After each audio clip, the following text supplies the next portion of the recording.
All right, here we are with the 1981 Topps Baseball Wax Pack. And like I said before, you see it says Topps Major League Baseball, the real one, to make sure you know that they're the best, not Donruss and Fleer. And I like the Donruss and Fleer too, but even today, Topps, when you're looking at cards, Topps seems like they're the best. And there's something coming up here. I'm not sure if there might be a new brand coming out because Topps' contract might be up, but you'd have to look that up. But I'm not quite positive about that. But so they put the real one on there to make you know that you need to buy Topps because it's the best still, even though we have those newcomers coming in, Topps or Fleer and Donruss. So we had 15 cards inside. It's green with the white baseball with the blue and the red on it. It says 15 picture cards with one stick of bubble gum, and I feel that bubble gum in there. And man, I'm ready to chomp on that thing. On the back, it says there's a baseball cap offer and a Topps sports card locker offer.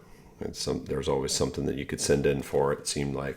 And then right there on the front of this, you know, it doesn't say 81, so I just know what they look like. But on the back there, it says the copyright's 1981 right there. Topps Chewing Gum Incorporated in Durea, Pennsylvania, looks like. All right, so here we go. And we have Max Myers.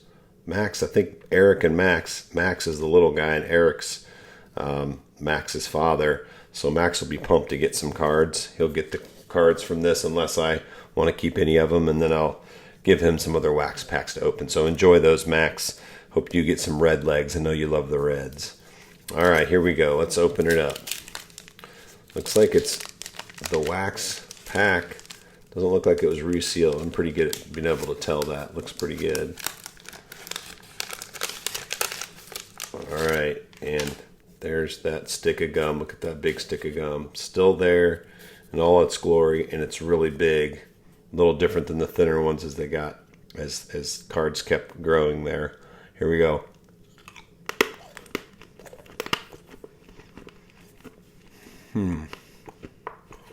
Oh my. I believe that thing was still together. Oh. There's something awesome about it, but it's awful. It's so good, but it's so bad. But man, it makes me think of opening wax packs when I was young. All right. Here's what I mean like that. This isn't Fernando Valenzuela, but these cards are hard to find in really good condition. But man, the corners are good. But look at Tony Perez. It's so off on the one side. Like the cut is so... The cut... excuse me. That piece of gum's got me. It's so off-centered. It's unbelievable. It's like when they were chopping this off, it's like somebody just used one of those things you had in school when you were younger, and you put the paper in it and you just chop down on it. It's like they did that, and they're like, oh, well, no big deal. But these are in good shape, though. It just has it's just off-center. Then you got the back. So see here, the front of the card, it's got the little hat on it. You always know 81 Topps because of that. Then Tony Perez, and it says Topps on the side there. It's got the border around it, the rectangle with the color that kind of goes with the uniforms or the colors of the team.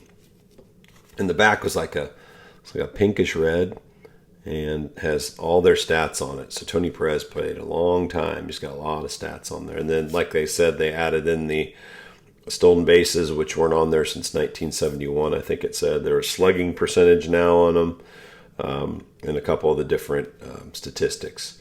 And Tony had a great career. Tony Perez, one of the greats. Tony's first there. Next, we have Larry Cox, Mariners. Rick Russell. I think I remember him on the San Francisco Giants.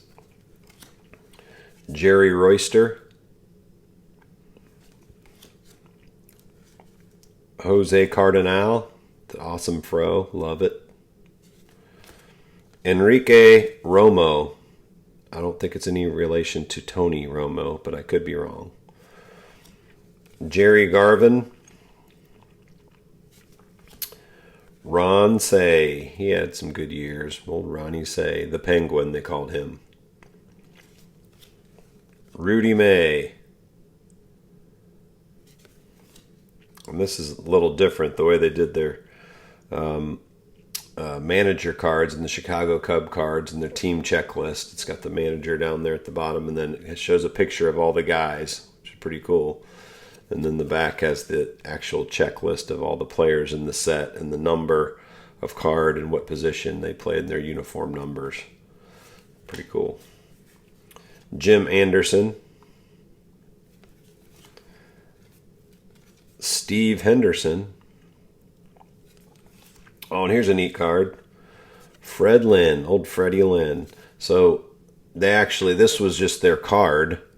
And if they were an all-star, it said all-star on it. So, later in cards, a lot of times, or even earlier times in cards, they would have, sometimes you have a regular card, and then you'd have an all-star card if you're an all-star as well. But this one, this is the actual card they had, and then the AL all-star for them. If you were an all-star, it was just written on the top of it. So there wasn't another all-star card in there. So Fred Lynn was an all-star the year before.